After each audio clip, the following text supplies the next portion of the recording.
Next up, at UFC Rio, we have Vicente Luque taking on Joel Alvarez in the featured fight of the evening. Vicente Luque, 23-11 in his career, 2-3 in his last 5. He's coming off that submission loss to Kevin Holland, taking on Joel Alvarez, 22-3 in his career, 4-1 in his last 5. He's on a nice little 3-fight win streak. And we're not that far removed from Vicente Luque being everybody's favorite fighter.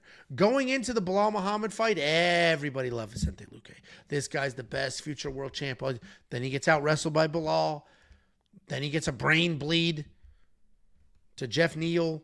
Vicente Luque just hasn't been the guy that he was just a few years ago. And a lot of that has to do with the fact that he's either lying about his age or he's been in so many wars that he's just a shell of himself. But if we look at him, if we look at his greater body of work, he's a very good striker. He's a very good wrestler. He's a very good grappler. He is good at everything MMA. But he's older. He's beat up. He's used. He's worn out. He literally had bleeding inside of his brain. And here he is. He is coming off of that loss to Kevin Holland, where he came out with a wrestle-heavy game plan, but he went ahead, got a little bit of trouble, got taken down, ultimately got finished. He's taking on Joel Alvarez. Joel Alvarez, 22-3. And a whole lot of those wins are by finish. He's tall at 6'3". He's got very good grappling. He has never gotten a single takedown in his UFC career, and he has no interest to. He's only defended one. If you try to take him down, you can. If you need to be pushing forward and striking with him, you might end up in some trouble because now he's got some power in his hands as well. He has submitted 4 of the 6 people who did end up taking him down, so he is dangerous everywhere. He just knocked out Drakkar Klose, where it was clear, again, that he cannot defend takedowns. But he also has some incredible power. Joel Alvarez is becoming the guy that everybody says he was. We're a few years removed from when I sat here and I said Arman Tsarukyan beats Joel Alvarez. Arman Tsarukyan was a 2-1 favorite, and I got ridiculed. People jumped down my throat. People made that sound like the worst take in history. He was a 2-1 favorite. And then he beat the fuck out of Joel Alvarez. And then Joel left for like a year, came back. He's been different ever since. I'm going to pick Joel Alvarez here. I think this version of Vicente Luque is just a shell of who he used to be. My one and only concern is that Joel's takedown defense is non-existent and he doesn't care to defend takedowns. And Vicente came into that Kevin Holland fight with a wrestle-heavy game plan. If he does the same here, who's to say he can't get takedowns and just stay safe and not get submitted? I'm going to pick Joel. I got a little money on Joel. But Vicente does have that veteran savvy, and if he could just avoid the brain bleed, he might be able to do some weird shit here. What do you think, Jacob?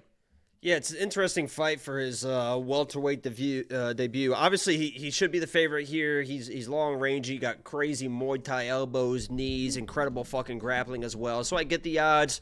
I'm playing him. He should be able to win this fight. But you know, your first fight against these bigger guys, when you're used to being the tall guy, you can run into some issues with the strength. You're not used to the strength with kind of knowing the range versus the shorter guys. Not that Vicente is like this big fucking 170 guy, but it does make a little bit of a difference when you're in there against bigger guys, when you're not used to the 170 power, you're not used to the 170 length, when you're used to being the taller guy, being able to pull back, you just head straight back. A lot of times you see with these tall guys, it's not head movement, it's not hands up, it's just kind of leaning back. When you get these longer guys in the bigger divisions, it could give you issues. But regardless of what happens, I believe that the under 1.5 is going to hit. Joel Alvarez is a guy that doesn't really fucking take his time. He doesn't really fuck around. And Vicente Luque has shown now the durability is an issue, but he doesn't really go out like a bitch either, right? If somebody gets in his face, he's going to try to shoot a takedown and maybe get in trouble. Or he's going to try and fucking swing back, and he's got power.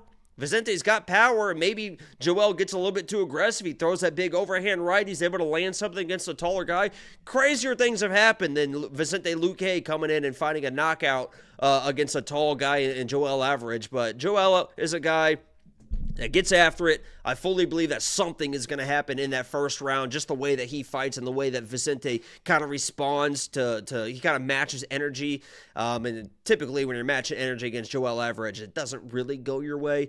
I like Joel in this fight. I understand the price tag. It's probably going to be by finish, and I think it's going to be under 1.5 as well, either way. So I kind of played it both ways. Little bit of a hedge to play the under 1.5 if you have Joel in parlays, because if Vicente wins, it feels like it's probably going to be some flash something early, but I think Joel's going to get in his face and do what Joel does with those big elbows, those big strikes. And if Vicente wants to wrestle, I think it's going to be more of a panic wrestle situation. And in those situations, Joel fucks people up with the front chokes, with the fucking triangles, all that shit. So Joel's just really fucking good. I hope that he fucking is able to settle into this 170 division, because sometimes you get pushed to a division and you're not really dominant as you were. If he stays as dominant as 170, he's a fun fucking dude. Prime of his career, 32 years old.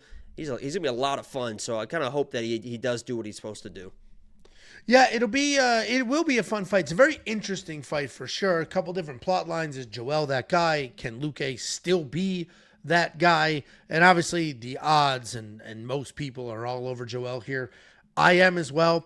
$9,500 in DraftKings Fantasy. If you don't trust the durability, then that's where you need to go. And Joel Alvarez is funny because he basically is Kevin Holland, right? Doesn't offensively wrestle, doesn't have great takedown defense, but has good striking and great jiu-jitsu. Oh, he's got way better striking than Kevin Holland. And look what we just got. Way better jiu-jitsu too, yeah. Yeah, and look what we just got. Like, look what just happened. So, it's a very interesting situation here where it just might be more of the same for Vicente, but he does have the skills. I just don't think he still has that durability. If you want to check out every pick, every bet, every tool, everything that we offer for every fight in an entire month, WeWantPicks.com. Click Become a Member at the top.